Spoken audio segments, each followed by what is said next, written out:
और वाकई में ये बात सच है। हमने भी अपने आप ये महसूस किया है कि एक वक्त था 2014 से पहले, जब पॉलिटिक्स की बात कोई करता था तो उसमें कोई रुचि ही नहीं आती थी। टीवी ऑन करो तो घोटालों पे घोटाले, करप्शन पे करप्शन, टेरर अटैक पे टेरर अटैक, दंगों पे दंगे, चाहे कश्मीर में आज इसको मार दिया, आज उसको मार दिया। हम युवा लोग भी यही सोचते थे कि बड़े होकर इस देश को छोड़कर चले जाएंगे। इस तरह से मन में विचार आते थे और देश से छोड़ के जाना एक बहुत अच्छी बात मानी जाती थी कि यहाँ चले गए, वहाँ चले गए। और जो देश में रह जाते थे उनका ऐसा लगता था जैसे मानो इनका कोई भविष्य ही नहीं है। ये मैं आपको 2014 से पहले की बात बता रही हूँ। और 2014 के बाद में ये जो विचारधारा का एक जो समंदर उमड़ा और विचारधारा की एक जो लहर चली, जो बच्चे बच्चे को घर घर में ये जो बात चली, और जब नरेंद्र मोदी जी प्रधानमंत्री बने तो उनका जो व्यक्तित्व है, उनकी जो विचारधारा है और जो कर्मठता है, वो हर एक इंसान जो है, कहाँ तो अगर भारतीयता की बात होती थी तो लोग कहते थे हाँ हम जुगाड़ू हैं, हम आलसी हैं, या हम किसी तरह से गंदगी में रहने को भी, अपनी हर चीज़ को लेकर हम जो है उसको कहीं ना कहीं कहते ना अंडर द कार्पेट उसको करते थे। लेकिन पहली बार एक जो इंसान आए, जो सर्वांगीण विकासता जिसको कहते हैं, उसकी बारी बात हुई। चाहे वो रोड की सफाई करना, और ना कि सिर्फ बाहर की सफाई करना, हमारी अपनी मानसिक गंदगी, करप्शन की बात करना, और अपने अंदर भारतीय होने पर एक गर्व लाना कि भाई हम भारतीय हैं, हमें अपने ऊपर गर्व होना चाहिए। हम इंडियन हैं, हम देसी हैं, या हम ये इस चीज़ को हम नकारात्मक तरीके से ही क्यों लेते हैं कि सब करप्शन कर रहे हैं तो हमको भी करनी पड़ेगी, यही क्यों हमारा मनोभाव बन गया है। या गंदगी पड़ी है, सब फेंक रहे हैं तो हमने भी गाड़ी के बाहर फेंक दिया, यही हमारा क्यों भाव। तो पहली बार कोई व्यक्ति आया जिसने हम लोगों की चेतना में जाकर जो है हमें जगाया और झंझोड़ दिया, मैं तो कहूँगी। उसके बाद जो है हमने भी, मैं तो शर्मिंदगी की ही बात है लेकिन ये सच है कि उससे पहले तो हम वोट भी नहीं दिया करते थे। वोटिंग होती थी, अच्छा है छुट्टियां हैं कहीं घूमने निकल जाएंगे, कोई वोट नहीं देंगे। तो उसके बाद ये जागरूकता आई देश को लेके कि हमारा, देखिए देशभक्ति का भाव हर इंसान में होता है। हर इंसान एक अच्छा इंसान बनना चाहता है। कोई नहीं सोचेगा कि भाई हम जो है अपनी ज़िंदगी में विलन बन के उभरे, हम हाँ यही सोचते हैं कि भाई हम अपनी लाइफ के हीरो हैं। ये भाव हर एक में होता है, लेकिन वो भाव को जगाने वाला कोई एक चिंगारी चाहिए होती है। इसीलिए हमारे देश में या किसी भी आप ट्राइब में कह लीजिए, पुराने ज़माने में ट्राइब्स हो जाए, या एक नेतृत्व की, लीडरशिप की बहुत ज़रूरत होती है। और वो लीडरशिप, जैसे जम्वाल भाई ने कहा कि अगर वो एक विचारधारा है तो उसमें कभी कोई विकार नहीं आ सकता, ये बात बिल्कुल सत्य है। तो दोस्तों, ये हमारे लिए ये ऐतिहासिक वक्त है कि हमें जो है प्रधानमंत्री जैसे लीडर आए हैं और हमें इस वक्त का पूरा फ़ायदा उठाना है।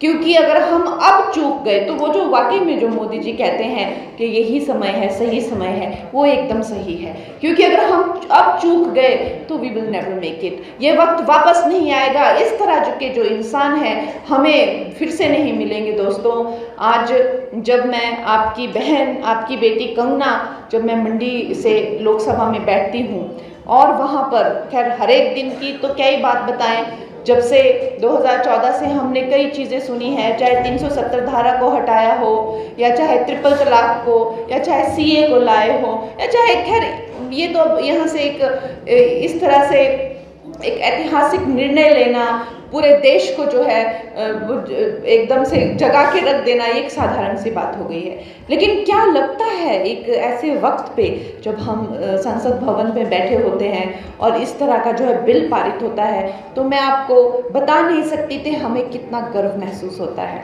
ऐसा लगता है कि इस ऐतिहासिक वक्त में जो है हम भी इसका एक हिस्सा बने हैं। और जब वो वहाँ पे वोटिंग होती है तो वो कमरा लॉक हो जाता है, पूरा हॉल को लॉक किया जाता है और कोई भी सांसद बाहर नहीं जा सकता, वहाँ से आप हिल नहीं सकते, क्योंकि आपकी इतनी महत्वता होती है और आपको बार बार बोला जाता है कि कहीं मत जाना, आपका वोट है और ये बहुत ही ज़्यादा ज़रूरी है। तो जब हम वो वोट दबाते हैं वो मशीन में और अपना समर्थन देते हैं इतने ऐतिहासिक बिल को, जो सोचिए जो भारतवर्ष की आत्मा को दीमक की तरह खा रहे हैं, कैसे कैसे षड्यंत्रों से करके वक्फ बोर्ड हो गया, ये न जाने ऐसे कैसे कितनी षड्यंत्र हैं। लेकिन अगर आप देखें तो वक्फ बोर्ड क्या, जितने पाकिस्तान बन जाए उतना एरिया जो है हड़प कर रखा हुआ है, जब्त करके रखा हुआ है। और अगर इनको कुछ कहते हैं तो कहते हैं कि हम तो सड़कों पे आ जाएंगे, हम खूनो खून कर देंगे, तुम बताओ क्या करोगे। और आप देखेंगे अमित शाह जी ने उस दिन जब वो बिल पारित किया संसद भवन में, तो उन्होंने ललकार के कहा, जब विपक्ष के लोगों ने उनको डराने की कोशिश की कि जो है हम देखते हैं तुम कैसे पारित करते हो, तो उन्होंने ललकार के कहा कि आओ मैं देखता हूँ कौन कैसे तुम सड़क पे उतरोगे और कैसे तुम खूनो खून करोगे। इस तरह के हमारे नेता हैं, इस तरह की हमारी लीडरशिप है, ना कि वो सिर्फ काम और ना कि सिर्फ वो साम दाम दंड भेद, हर एक नीति को, हर एक कूटनीति को, हर एक राजनीति को वो समझते हैं। और वो सबसे बड़ी बात तो है कि वो गुर्दा और जिगरा रखते हैं कोई भी काम करने का दोस्तों।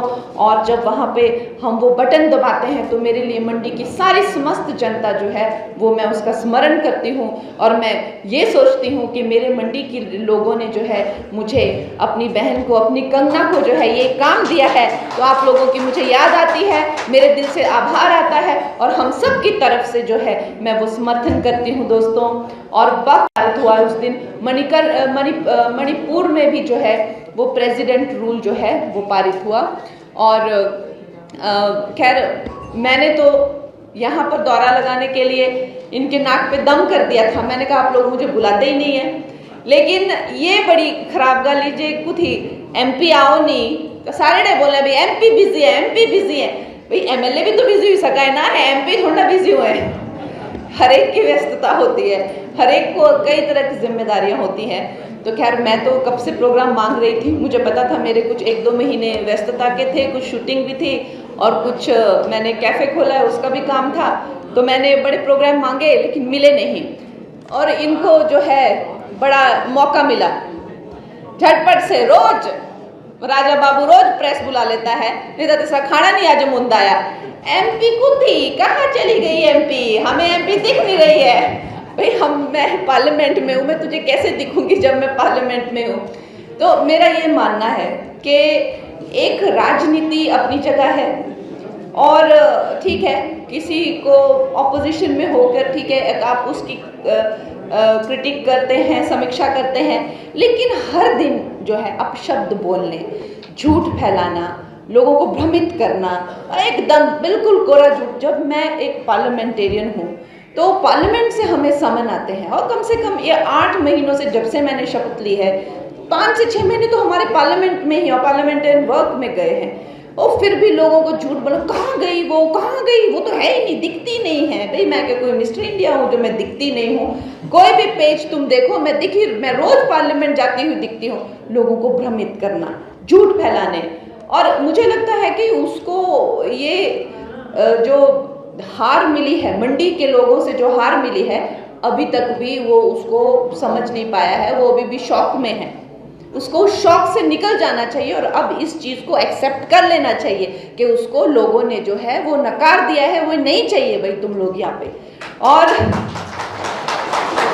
और जैसे हमारे पूरे भारतवर्ष में जो है इतना मोदी लहर है और भगवा है और सब कुछ है, तो हमें भी जैसे गांधी जी ने कहा हमें भी बड़ी पीड़ा होती है जब हम देखते हैं कि हमारे हिमाचल प्रदेश में जो है कांग्रेसियों ने इतनी दुर्दशा की हुई है। और जब बाहर भी खबरें पढ़ते हैं कि मेरे को इस महीने गांधी जी मेरे को इस महीने मेरे मनाली के घर का 1 लाख रुपया बिजली का बिल आया जहाँ मैं रहती भी नहीं, सोचिए। तो हम देखते हैं और कल जो है 10 रुपये इतनी दुर्दशा की हुई है। और समोसों पे इनकी एजेंसियां जो है वो हम पढ़ते हैं और शर्मिंदगी होती है कि क्या हो रहा है। पर हमारे पास एक मौका है, आप सब हमारे जो भाई बहन हैं, कर्मठ लोग हैं, आप लोग ग्राउंड पे इतना काम करते हैं, ये हम सबका ही दायित्व है कि इस देश को और प्रदेश को, हमें जो प्रदेश को खासकर जो है हमें जो है उन्नति के रास्ते पर चलाना है। और इन कि मैं तो कहूँगी एक तरह से ये भेड़िए ही हैं, इनके चुंगल से हमें हमारे प्रदेश को निकालना है। और जिस तरह से हम लोगों ने चारों की चारों जो सीटों पर जो है, लोकसभा की सीटों पर जो है भगवा झंडा लहराया, उसी तरह से अब अगले चुनाव में जब भी 27 में होंगे हमें यहाँ पे भगवा झंडा लहराना है। और गांधी जी ने तो मुझे इतने काम दे दिए और आप देखिए हम बेचारे, हमारे सांसद जो होते हैं, देखो 50 लाख पहले लिखा, 50 लाख यहाँ पे लिखा, हमारे सांसद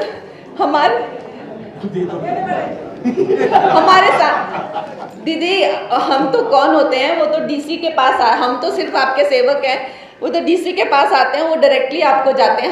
हम तो कुछ नहीं है, वो प्रधानमंत्री जी ने जो है वो कोष दिया है। लेकिन मेरी हमेशा उनसे भी एक गुजारिश रहेगी कि मैं अक्सर लोकसभा में मिलती हूँ, जितने बाकी एमपीओं को, किसी की 4 लोकसभा, किसी की 5, किसी की 7, उससे ज़्यादा होती नहीं। हमारे यहाँ पे 17 है, सबको एक फंड मिलता है कि कोई होता है एक ही दिन में अपनी कॉन्स्टिट्यूंसी घूम के सारी आ जाता है। हम लोग 6 महीना भी घूमे तब भी ये पूरी होने नहीं वाली। मंडी कॉन्स्टिट्यूंसी तो मतलब बहुत ही बड़ी है। तो ये भी एक जाति है कि 17 विधानसभाएं और 5 करोड़ 20-25 लाख का सबका बजट होता है।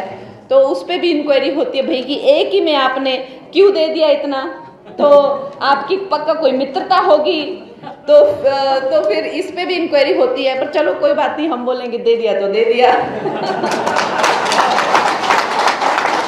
भाई हम देखिए, हमारे तो हिमाचल प्रदेश को लेकर मेरा तो यही होगा कि सांसद निधि तो खैर अपनी जगह होती है, उसके कोई मायने नहीं होते हैं, वो तो एक तरह से एक टोकन ऑफ एप्रिसिएशन ही बोल लीजिए।